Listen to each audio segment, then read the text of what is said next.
또 내가 새 하늘과 새 땅을 보니 처음 하늘과 처음 땅이 없어졌고 바다도 다시 있지 않더라. 또 내가 보매 거룩한 성 새 예루살렘이 하나님께로부터 하늘에서 내려오니 그 준비한 것이 신부가 남편을 위하여 단장한 것 같더라. 내가 들으니 보좌에서 큰 음성이 나서 이르되 보라, 하나님의 장막이 사람들과 함께 있음에 하나님이 그들과 함께 계시리니 그들은 하나님의 백성이 되고 하나님은 친히 그들과 함께 계셔서 모든 눈물을 그 눈에서 닦아 주시니 다시는 사망이 없고 애통하는 것이나 곡하는 것이나 아픈 것이 다시 있지 아니하리니 처음 것들이 다 지나갔음이러라. 보좌에 앉으신 이가 이르시되 보라, 내가 만물을 새롭게 하노라 하시고 또 이르시되 이 말은 신실하고 참되니 기록하라 하시고 또 내게 말씀하시되 이루었다. 나는 알파와 오메가요 처음과 마지막이라. 내가 생명수 샘물을 목마른 자에게 값없이 주리니 이기는 자는 이것들을 상속으로 받으리라. 나는 그의 하나님이 되고 그는 내 아들이 되리라. 그러나 두려워하는 자들과 믿지 아니하는 자들과 흉악한 자들과 살인자들과 음행하는 자들과 점술가들과 우상 숭배의 자들과 거짓말하는 모든 자들은 불과 유황으로 타는 못에 던져지리니 이것이 둘째 사망이라. 일곱 대접을 가지고 마지막 일곱 재앙을 담은 일곱 천사 중 하나가 나와서 내게 말하여 이르되 이리 오라, 내가 신부 곧 어린 양의 아내를 내게 보이리라 하고 성령으로 나를 데리고 크고 높은 산으로 올라가 하나님께로부터 하늘에서 내려오는 거룩한 성 예루살렘을 보이니 하나님의 영광이 있어 그 성의 빛이 지극히 귀한 보석 같고 벽옥과 수정같이 막더라. 크고 높은 성곽이 있고 12문이 있는데 문에 12천사가 있고 그 문들 위에 이름이 일섰으니 이스라엘 자손 12지파의 이름들이라. 동쪽의 세 문, 북쪽의 세 문, 남쪽의 세 문, 서쪽의 세 문이니 그 성의 성곽에는 12기초석이 있고 그 위에는 어린 양의 12사도의 12이름이 있더라. 내게 말하는 자가 그 성과 그 문들과 성곽을 측량하려고 금 갈대자를 가졌더라. 그 성은 네모가 반듯하여 길이와 넓이가 같은지라. 그 갈대자로 그 성을 측량하니 12,000 스다디온이요 길이와 넓이와 높이가 같더라. 그 성곽을 측량함에 140 규빗이니 사람의 측량 곧 천사의 측량이라. 그 성곽은 벽옥으로 쌓여 있고 그 성은 정금인데 맑은 유리 같더라.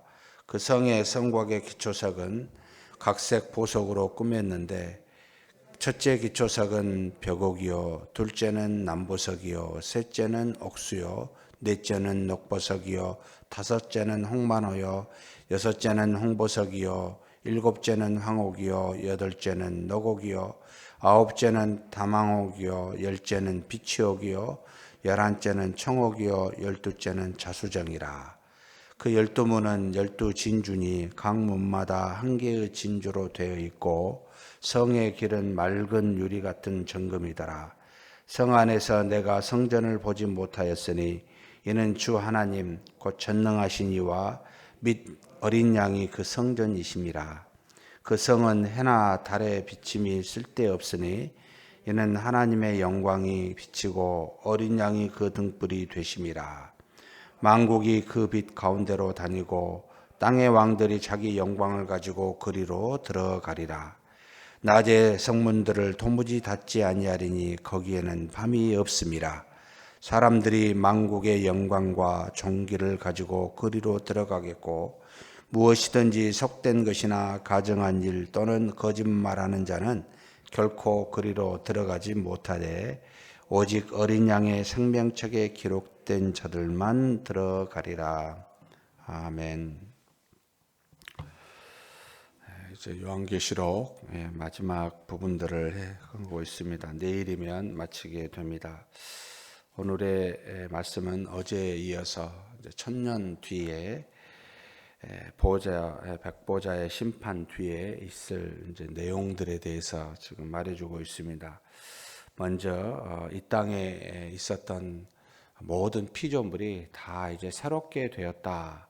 새로운 하늘, 새로운 땅이라고 표현하고 있습니다. 이게 정확하게 어떤 의미인지는 잘 모릅니다. 지금에 있는 피조물들을 다 없애고 새로운 피조물들로 만드신다는 것인지, 아니면 지금에 있는 피조물들을 그대로 두고 갱신시킨다는 것인지, 이것은 아직도 신학적으로 논쟁이 있는 부분이라 잘 모릅니다. 다만 바다가 다시는 있지 않는다는 것과 지금 있었던 모든 피조물은 이후에 있을 새로운 피조물과는 서로 다른, 이전 것은 지나간 새로운 피조물이라는 것만 알고 있지 구체적인 내용은 잘 모릅니다. 그와 더불어서 보니까 2절에 거룩한 성 새 예루살렘이라고 하는, 옛날에 하나님이 계셨던 예루살렘 성을 그 이미지와 더불어서 새 예루살렘 성이 하늘로부터, 하나님으로부터 내려온 것을 이 사도 요한이 보게 됩니다. 그런데 거기에 보좌에서 음성이 난 것들을 이 요한이 듣게 되는데 뭐라고 이야기하냐면 3절에서부터 6절 말씀에 쭉 이어져 있습니다. 그 음성이 나서 이르되 보라, 하나님의 장막이 사람들과 함께 있음에 하나님이 그들과 함께 계시리니 그들은 하나님의 백성이 되고 하나님은 친히 그들과 함께 계셔서 모든 눈물을 그 눈에서 닦아주시니 다시는 사망이 없고 애통하는 것이나 곡하는 것이나 아픈 것이 다시 있지 아니하리니 처음 것들은 다 지나갔음이라라. 하나님께서 음성으로 새로운 것들이 다 있고 이제는 우리도 다시는 사망이 없는, 애통과 곡하는 것과 아픈 것이 없는 그런 것이 되겠다. 그런데 그렇게 된 이유는 하나님이 우리와 함께 계시니까. 그래서 우리는 하나님의 백성이 되고 하나님은 친히 그들과 함께 계신다라고 해서 영원히 하나님이 물리적으로 이제 동행하시기에 이전 것은 다 지나가고 사망도 애통도 곡하는 것도 아픔도 없는 그런 시대가 되었다라고 말합니다. 우리가 가게 될 천국은 이와 같은 모습이다라는 것이죠. 그러면서 다시 이야기하십니다. 5절에 보니까 보좌에 앉으신 이가 이르시되 보라, 내가 만물을 새롭게 하노라 하시고 또 이르시되 이 말은 시시라고 참되니 기록하라. 하나님이 만물을 새롭게 하라라고 명령하셔서 새롭게 되었다는 것. 그 다음에 6절에 또 말씀하시는데 이루었도다, 완성되었도다라는 겁니다. 하나님의 뜻이 하늘에 있었고 그 뜻이 이 땅에서 이루어지고 있는데 지금 그 과정 중에 있습니다. 그런데 완성됐다, 끝났다라는 겁니다. 모든 것이 성취되었다. 그러면서 나는 알파와 오메가여 처음과 마지막이라, 내가 생명수 샘물을 목마른 자에게 값없이 주리니 이기는 자는 이것들을 상속으로 받으리라. 나는 그의 하나님이 되고 그는 내 아들이 되리라. 가장 궁극적인 상태입니다. 하나님은 우리의 아버지가 되시고 우리는 하나님의 아들이 되는 것. 지금부터 우리가 그렇게 믿음으로 하나님을 부르고 있습니다만 이제는 완성된 상태로 하나님과 더불어서 그렇게 살게 됩니다. 그러면서 이제 8절에 둘째 사망에 대해서 말합니다. 그러나 두려워하는 자들과 믿지 아니하는 자들과 흉악한 자들과 살인자들과 음행하는 자들과 점술가들과 우상 숭배자들과 거짓말하는 모든 자들은 불과 유황으로 타는 못에 던져지리니 이것이 둘째 사망이니라. 하나님께 나아가 하나님의 자녀된 부류가 있고 또 다른 부류는 둘째 사망에, 결국은 모든 육체가 이제 영과 더불어서 하나가 된 상태로 영원히 하나님과 더불어 사는 새 예루살렘에서 새 하늘 새 땅과 함께 살게 되는 불유 생명책에 기록된 사람이 있는가 하면 그렇지 아니한 타는 불과 유황못에 던져지는 몸과 영혼을 다 가지고 지옥에 가게 되는 사람 둘째 사망이 이제 다시 온다라고 가르쳐주고 있습니다.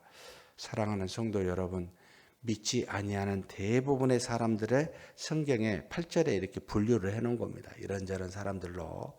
그러나 믿음의 사람들은 생명책에 기록되어 있어 영원히 하나님의 자녀로서 하나님과 더불어 살게 됩니다. 얼마나 감사한지 모릅니다.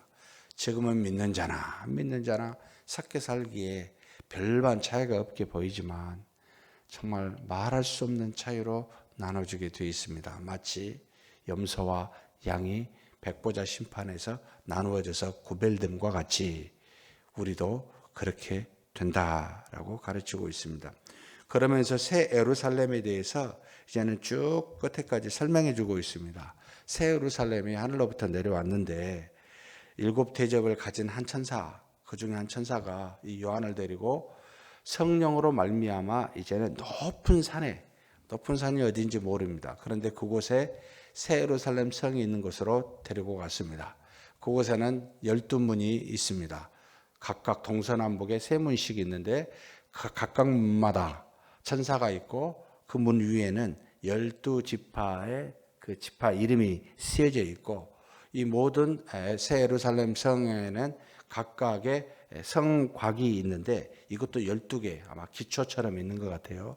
거기에는 12사도의 예수님의 사도의 이름이 쓰여져 있더라. 이렇게 기록하고 있습니다.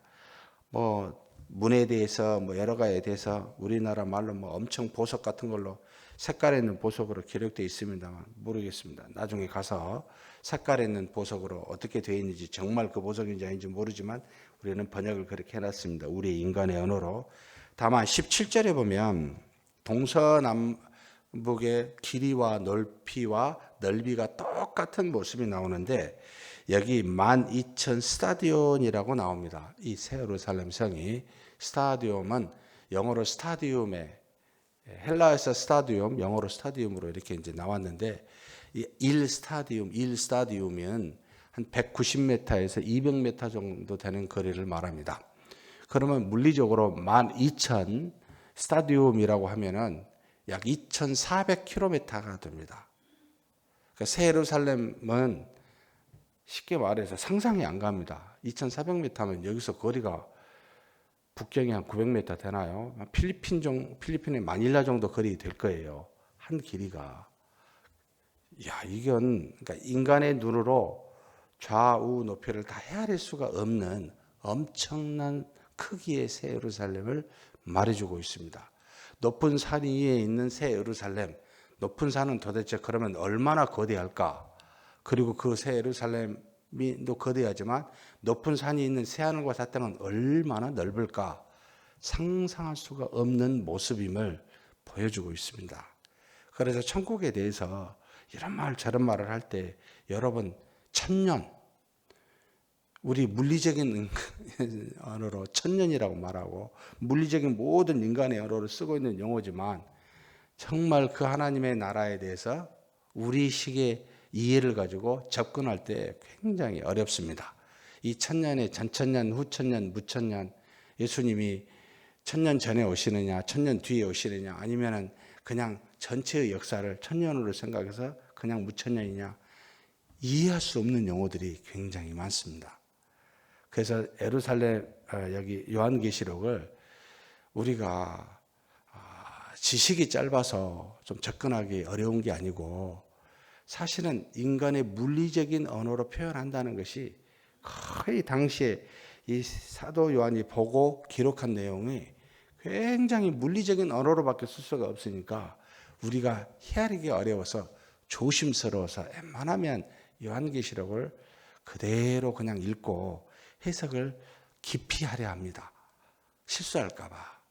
그래서 요한계시록에 대해서 담대하게 이거다라고 말하는 분들은 참 용감하게 보이기도 합니다.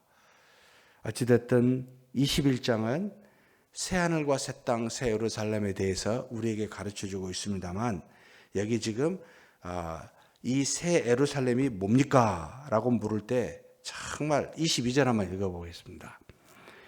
성 안에서 내가 성전을 보지 못하였으니 이는 주 하나님 곧 전능하신 이와 및 어린 양이 그 성전이심이라. 이해됩니까? 새 예루살렘 성전이 전능하신 이와 어린 양이라는 겁니다. 그 안에 계시다는 게 아니고 새 예루살렘이 전능하신 하나님이요 어린 양입니다. 있는 대로 그냥 받아들이긴 합니다만 잘 몰라요. 정말 어렵습니다, 사실은. 그것을 그 형태로 계시는가? 아니면 그 안에 가서 만나는 건가? 갖은 상상을 동원하지만 정말 우리 어리석은 이성은 판독 불가다 이렇게 보셔야 됩니다. 그런데 그 예루살렘 성을 들어오고 나오는 사람들이 누구요? 믿는 사람인데 그냥 들어가고 나온 그 성은 거기에는 밤이 없어요. 오직 낮만 있어요. 하나님의 영광이 가득합니다. 들어오고 나가는 사람이 생명책에 기록된 사람인데 뭘 가지고 들어오고 나갑니까? 굉장히 참 은혜를 주고 경각심을 주는 말씀입니다.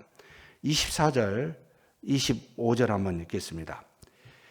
만국이 그 빛 가운데로 다니고 땅의 왕들이 자기 영광을 가지고 그리로 들어가리라.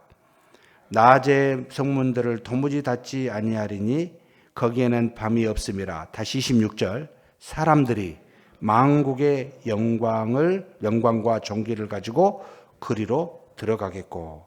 자, 들어가는데 뭘 가지고 들어가요? 들어가는 사람들의 생명책에 기록되거나 열국의 왕이거나 여기 만국이라고도 했는데 영광과 존귀를 가지고 갑니다. 이게 뭘까? 이게 뭘까? 저는 이렇게 생각합니다. 틀릴 수 있습니다.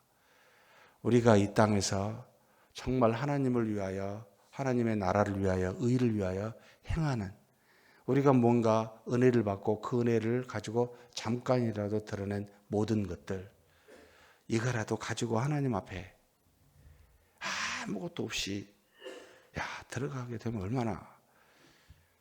얼마나 부끄러울까. 사랑하는 성도 여러분, 우리에게 주어져 있는 삶은 그냥 있는 게 아닙니다.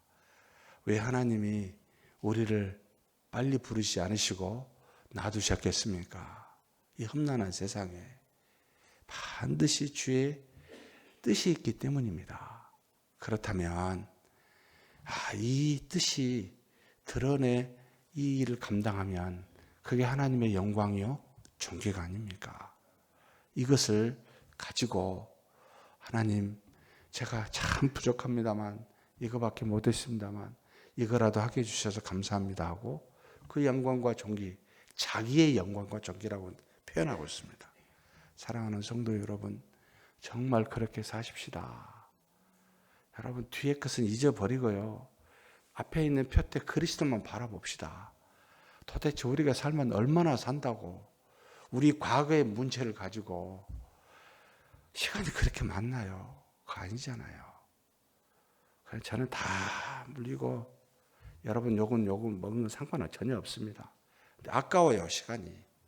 주여, 이 땅에 해야 될 일이 너무나 많은데 주님 이 일들을 감당케 해주십시오. 저는 뒤도 안 돌아보고 갈 겁니다. 말하든 어쩌든 주님 오실 날 얼마 남지 않고 내가 갈 날이 있는데, 내가 해야 될 일이 있는데, 사랑하는 성도 여러분, 흔들리지 마시고 주님은 살아계십니다. 그리고 반드시 오십니다. 행한 만큼 심판하시고 존귀와 영광을, 상급을 줄 사람에게 줄 겁니다. 분명합니다. 그날이 오기 전에 정말 믿음으로 사는 저와 여러분이 되시길 주의 이름으로 축복합니다. 전능하신 하나님 아버지, 감사합니다. 정말 새하늘과 새 땅이 우리가 형용할 수도 없고 상상할 수도 없고 이해할 수도 없는 그 모든 것이 이루어질 줄 믿습니다. 또 우리가 도저히 측량할 수 없는 새 예루살렘 성이 이 땅에 내려와 영원히 우리와 더불어 거하게 될 줄 믿습니다. 우리가 그곳에 들어가게 될 텐데 하나님이 주신 이 시간에 이 땅에서 이루어진 모든 일들 가운데 그 영광과 존귀를 가지고 우리 하나님 앞에 나아가 그 성전을 들어오고 나아가는 우리가 되게 하여 주시옵소서. 정말 생명책에 기록된 하나님의 자녀로서 하나님 벗은 자들과 같이 어리석은 모습으로 세상에서 세월을 허비하지 아니하도록 하나님 우리를 붙들어 주시옵소서. 우리 주님 예수님의 이름으로 기도하옵나이다. 아멘.